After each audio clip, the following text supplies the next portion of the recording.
এই উম্মত যদি এই ভাবনা করতে করতে এই সিদ্ধান্তে পৌঁছলো নিজে নিজে যে আমি বুঝি ধ্বংসপ্রাপ্ত, ফালাম্মা তায়াক্কান্তা বিল বাওয়া, যে আমি শেষ,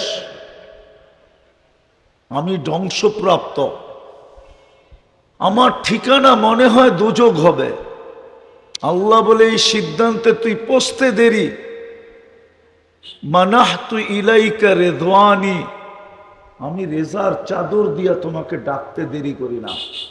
ওয়াল্লাইতু ইলাইকা গফরানি, মাগফিরাতের ভিতরে ডুবাইতে দেরি করি না। ছুটা এসা তোমার পিঠে হাত দেই আর বলি লা তাহজান, চিন্তার কোনো কারণ নাই।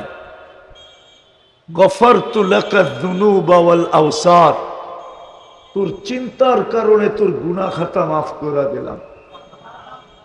ওয়ালি আজলিকা সাম্মাইতু নাফসি আল আজিজুল গফফার, তোর কারণেই আমি আমার নাম আজিজুল গফফার রাখলাম। আবারও আমি প্রথমে যেতেছি, লম্বা কথা হবে না, কিন্তু লম্বা কথা মনে থাকে না, অল্প, এই জন্যই বলতেছি। ভালো মতে ভাবেন, ভালো মতে শুনেন। বাবা দরকার, শোনা দরকার যে আল্লাহর কতটুকু নুন খাই ডেলি, আমি কতটুকু ভোগ করি, কতটুকু সেবা নেই, কতটুকু আল্লাহ আমাকে সেবা দেন, কতটুকু সেবা দেন। সবাই তো পড়ি না, হয়তো কেউ কেউ পড়া ঘুমাই, ঘুমের দোয়া পড়া ঘুমান তো। সবাই না, মনে হয় 2-4 জন হবে, অথবা 10-20 জন হবে। সবাই তো ঘুমের দোয়া পড়া ঘুমাই না, ঠিক না? পড়া ঘুমান নয়, যুবকরা তো পড়া ঘুমায় না, ওরা তো ঘুমের দোয়াই জানে না। ঘুমের সময় তো আমি বলি আমুতু বিইসমিকা আমুতু, তোমার নামে মরতে চললাম। ঘুম তো মৌত, এই জন্যই তো জান্নাতে ঘুম নাই। আপনি তো স্বীকারোক্তি দিয়ে ঘুমাইতেছেন, বিইসমিকা আমুতু। ওলামা নাই তো, থাকলে জিগান তর্জমা, আলেম জিগান তর্জমা, তর্জমা জিজ্ঞাসা করেন। আল্লাহ আপনার নামে মরতে চললাম। সকালে আপনাকে কোত্থেকে উঠাইল? মরা থেকেই তো উঠাইল, ঠিক না? আপনি তো স্বীকারোক্তি দিয়ে মরে গেলেন, ঠিক না? আপনি বলবেন আমি ঘুমায়া গেছি, কিন্তু বললেন তো বিইসমিকা আমুতু, আপনার নামে মরতে চললাম। গুম্মানি মৌত। আপনাকে যে আবার পুনর্জীবন দিয়া উঠাইল, এটা কি কম? এটা কি ছোট? আরে বলেন না। মাথায় রাখতে হবে কিন্তু আদেশটা কার। দ্বিতীয় আদেশ হলো আংসিতু,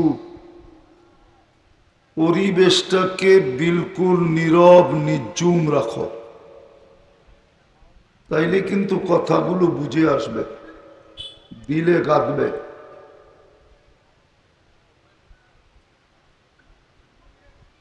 অন্যথায় সময়টাও কেটে যাবে। প্রোগ্রাম 3 দিন ব্যাপী, দেখা যাবে পুরো প্রোগ্রামটারও পরিসমাপ্তি একদিন ঘটে যাবে, কিন্তু কোনো লাভ হবে না। কেননা যেখানে আল্লাহর হুকুম মানা না হয়, ওইখানে লাভ হয় না। প্রোগ্রাম দ্বারা যে লাভ, যেই উদ্দেশ্য, এটা পুরা হবে না।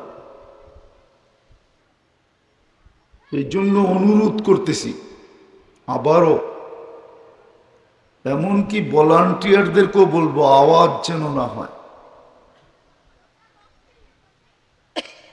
ইনশাআল্লাহ যদি আল্লাহর হুকুম মাইনা 10 মিনিটও শুনেন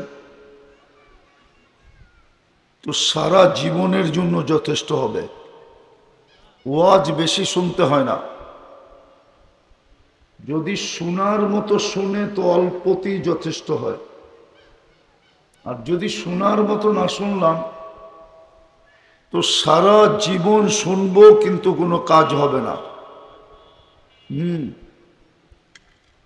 পাকা রং এক ফোঁটা হইলেই জীবনে আর যায় না, আর কাঁচা রং যদি এক ড্রামও লাগান এক দোয়ায় শেষ। আরে বোঝেন, কাঁচা পাকা বোঝেন? কাঁচা রং যদি এক ড্রামও লাগান তো এক দোয়ায় শেষ, আর পাকা রং যদি এক ফোঁটাও লাগে তো ওটা জীবনও খসে না। ওয়াজ অল্প হইলেই যথেষ্ট, যদি শোনার মতো শোনা হয়। আর এটার প্রমাণ দেওয়া যাবে যে অল্প ওয়াজে জীবন পরিবর্তন। চলেন একটা দেখাই। ইব্রাহিম ইবনে আদহাম রহমতুল্লাহ আলাই কোনো আলেম ছিলেন না, ওলিও ছিলেন না, আলেমও ছিলেন না। উনি তো একজন শাসক ছিলেন, শাসক। যেমন আমাদের দেশে বিক্রমপুরের শাসক ছিল রাজা বীর বিক্রম, উনিও একটা এলাকার শাসক ছিলেন। রাতে ওনার ঘুম ভেঙে গেছে কোনো আওয়াজের কারণে। তাকায় দেখেন ওনার মাথার উপরে ছাদে জানি কে হাঁটতেছে। উনি ডাইকা জিজ্ঞাসা করছে, তুমি গভীর রাত্রে আমার ছাদে হাঁটো কেন? আর এত জোরে জোরে যে আমার ঘুম ভেঙে গেল। তো লোকটা মুস্কি হাসি দিয়ে বলতেছিল, উট হারায় গেছে, উট খুঁজতে খুঁজতে আপনার ছাদে চলে আসছি। তো ইব্রাহিম ইবনে আদম রহমতুল্লাহ আলাই বলতেছিলেন যে তুমি পাগল নাকি, উট ছাদে পাবে কি করে? উট তো জঙ্গলে পাবে, না হয় মরুভূমিতে পাবে। তো লোকটা বলতেছিল, জাহাপনা আমি যদি পাগল হই তো আপনিও পাগল। বলছে তুমি পাগল হওয়ার যুক্তি তো আছে, কিন্তু আমি পাগল হওয়ার যুক্তি কি? বলছে আমি যদি ছাদে উঠ না পাই তো আপনি রাজপ্রাসাদে বৈশা আল্লাহ পাবেন কি করে? মনে হয় বোঝেন নাই। এতটুক কথায় জীবন চেঞ্জ। বিদায় আবারও এখনো আমার কথা শুরু হয় নাই। মনোযোগ লাগবে, পরিবেশটা নীরব লাগবে। কেননা কথা এইখান থেকে আসে না, কথা ওইখান থেকে আসে। এই জন্য পিছে যারা আওয়াজ করতেছে ডাইনে বামে সব বন্ধ করতে হবে, তাইলে হয়তো আপনার দিলে কথা লাগতে পারে। আর নাইলে বললাম না, সময়টা কেটে যাবে, প্রোগ্রামটাও 3 দিনের মাথায় শেষ হয়ে যাবে, কিন্তু কোনো পরিবর্তন জীবনে আসবে না। যেমন ছিলাম তেমনই থেকে যাবে। নাইলে এতদিনে আমাদের ভিতরে চিন্তা আসা উচিত ছিল, কিন্তু কয়জনের ভিতরে চিন্তা আসছে আমি জানি না।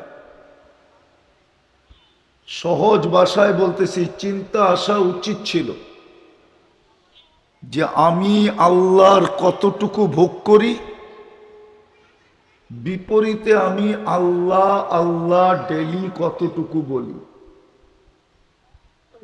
কালকে তো চলে যাব, আল্লাহর কাছেই তো যেতে হবে। যার কাছ থেকে আসছি তার কাছে ফিরা যেতে হবে।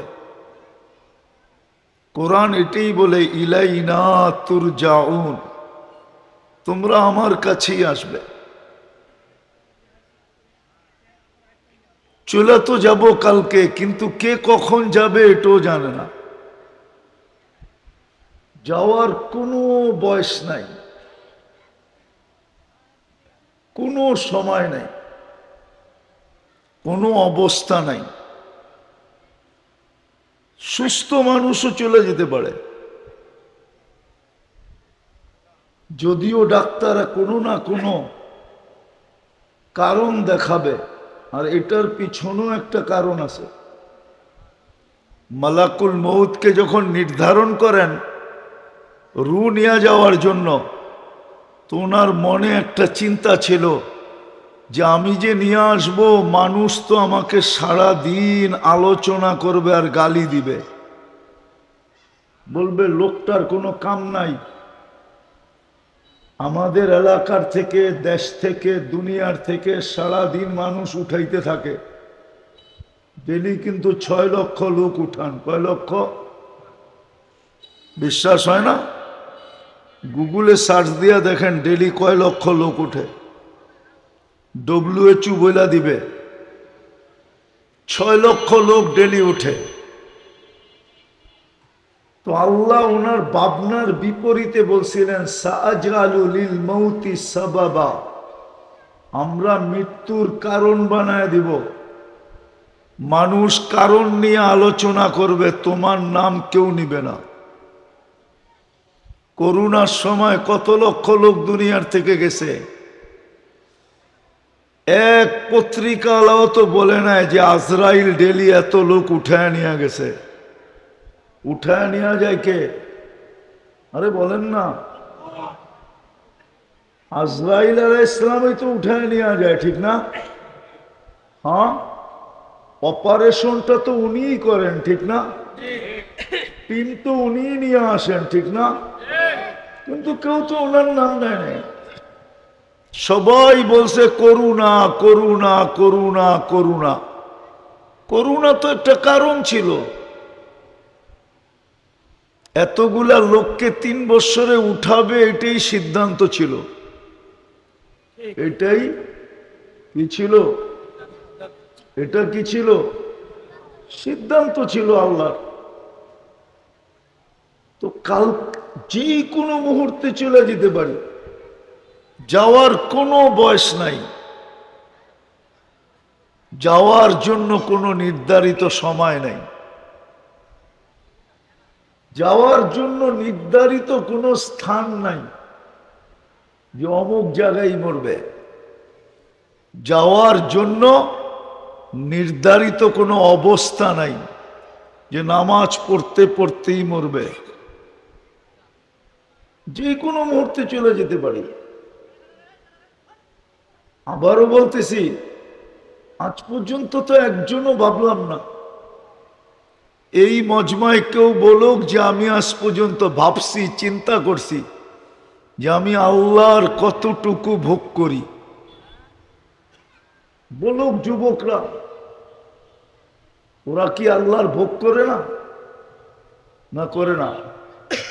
কি বলে, আল্লাহর ভোগ করি না? হ্যাঁ, ডেলি আল্লাহর নুন খাই না? গুণ কতটুকু গাই বলেন? দুনিয়ার মানুষ তো কোনো জিনিস স্বার্থ ছাড়া করে না। আল্লাহর নুন তো 24 ঘন্টা খাই। একটা দেখামো, অক্সিজেন যদি এই পানির দামে কিনতে হতো না 30 টাকা লিটার, গোরাশালের মানুষকেও ডেলি 16,500 টাকা বিল দিতে হতো। লিটার কত? কত? দুনিয়ার কোথাও 30 টাকা লিটার অক্সিজেন নাই। হ্যাঁ হ্যাঁ, অক্সিজেনের সিলিন্ডার গুলা লিটার হিসাবই আছে, যা দেখেন। আমি 30 টাকা ধরলাম, 30 টাকা। ডেলি আমরা 550 লিটার অক্সিজেন নেই, 550 লিটার। কত? আমি বলতেছি না, আপনাদের বিজ্ঞান বলতেছে, বিজ্ঞান। ডেলি প্রত্যেক নারী পুরুষ যুবক বৃদ্ধ পার হেড 550 লিটার অক্সিজেন নেই। 30 টাকা লিটার হলে 16,500 টাকা বিল দিতে হইতো ডেলি, এভরি ডে। মাসে বিল হতো 4,95,000 টাকা। এই জন্যই আমার কথা শুরুটা ছিল, একটু চিন্তা করা উচিত। ডেলি নুন কতটুকু খাই আর গুণ কতটুকু গাই, গ্রাম্য ভাষায় বলতেছি, গ্রাম্য ভাষায়। যুবক একটু ভাবো, কালকে কি চেহারাটা কিভাবে দেখাবো, আর প্রশ্ন করলে উত্তর কি দিব, কি যুক্তি দাঁড় করাবো, কি যুক্তি যে এই কারণে আমি গুণ গাইতে পারি নাই। বলেন, ওয়াজ লম্বা দরকার নাই, এতটুকুই যদি কার মাথায় ঢোকে তাইলে যথেষ্ট। এই ভাবনাই ওকে জান্নাতে নিয়ে যাবে। আমি হাদিস দিতেছি, হাদিস আল্লাহর বাণী দিতেছি, আল্লাহর বাণী, হাদিসে কুদসি। এই উম্মত যদি এই ভাবনা করতে করতে এই সিদ্ধান্তে পৌঁছলো নিজে নিজে যে আমি বুঝি ধ্বংসপ্রাপ্ত, ফালাম্মা তায়াক্কান্তা বিল বাওয়া, যে আমি শেষ, আমি ধ্বংসপ্রাপ্ত, আমার ঠিকানা মনে হয় দোজখ হবে। আল্লাহ বলে এই সিদ্ধান্তে তুই পৌঁছতে দেরি, মানাহতু ইলাইকা রিদওয়ানি, আমি রেজার চাদর দিয়া তোমাকে ডাকতে দেরি করি না। ওয়াল্লাইতু ইলাইকা গফরানি, মাগফিরাতের ভিতরে ডুবাইতে দেরি করি না। ছুটা এসা তোমার পিঠে হাত দেই আর বলি লা তাহজান, চিন্তার কোনো কারণ নাই। গফারতু লাকা যুনুবা ওয়াল আওসার, তোর চিন্তার কারণে তোর গুনাহ খাতা মাফ করে দিলাম। ওয়ালি আজলিকা সাম্মাইতু নাফসি আল আজিজুল গফফার, তোর কারণেই আমি আমার নাম আজিজুল গফফার রাখলাম। আবারও আমি প্রথমে যেতেছি, লম্বা কথা হবে না, কিন্তু লম্বা কথা মনে থাকে না, অল্প, এই জন্যই বলতেছি। ভালো মতে ভাবেন, ভালো মতে শুনেন। বাবা দরকার, শোনা দরকার, যে আল্লাহর কতটুকু নুন খাই ডেলি আমি কতটুকু ভোগ করি, কতটুকু সেবা নেই, কতটুকু আল্লাহ আমাকে সেবা দেন, কতটুকু সেবা দেন। সবাই তো পড়ি না, হয়তো কেউ কেউ পড়া ঘুমাই, ঘুমের দোয়া পড়া ঘুমান তো। সবাই না, মনে হয় 2-4 জন হবে, অথবা 10-20 জন হবে। সবাই তো ঘুমের দোয়া পড়া ঘুমাই না, ঠিক না? পড়া ঘুমান নয়, যুবকরা তো পড়া ঘুমায় না, ওরা তো ঘুমের দোয়াই জানে না। ঘুমের সময় তো আমি বলি আমুতু বিইসমিকা আমুতু, তোমার নামে মরতে চললাম। ঘুম তো মৌত, এই জন্যই তো জান্নাতে ঘুম নাই। আপনি তো স্বীকারোক্তি দিয়ে ঘুমাইতেছেন, বিইসমিকা আমুতু। ওলামা নাই তো, থাকলে জিগান তর্জমা, আলেম জিগান তর্জমা, তর্জমা জিজ্ঞাসা করেন। আল্লাহ আপনার নামে মরতে চললাম। সকালে আপনাকে কোত্থেকে উঠাইল? মরা থেকেই তো উঠাইল, ঠিক না? আপনি তো স্বীকারোক্তি দিয়ে মরে গেলেন, ঠিক না? আপনি বলবেন আমি ঘুমায়া গেছি, কিন্তু বললেন তো বিইসমিকা আমুতু, আপনার নামে মরতে চললাম, গুম্মানি মৌত।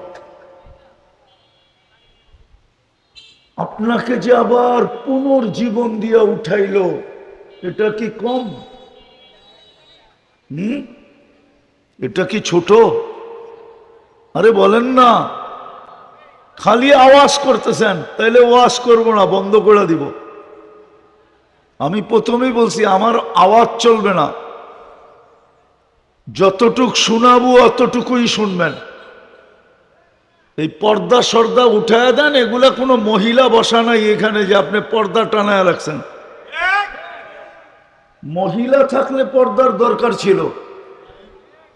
এমন কোনো না বাইরে বরফ পড়তেছে যে আপনি পর্দা দিয়া রাখছেন ঠান্ডা ভিতরে না ঢোকে।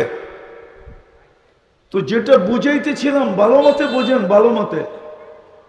কালকে কিন্তু প্রশ্ন উত্তর হবে, এতে কোনো সন্দেহ নাই। জবাব দিতে হবে আল্লাহকে। লাতুস আলুন্না আনিন নাঈম।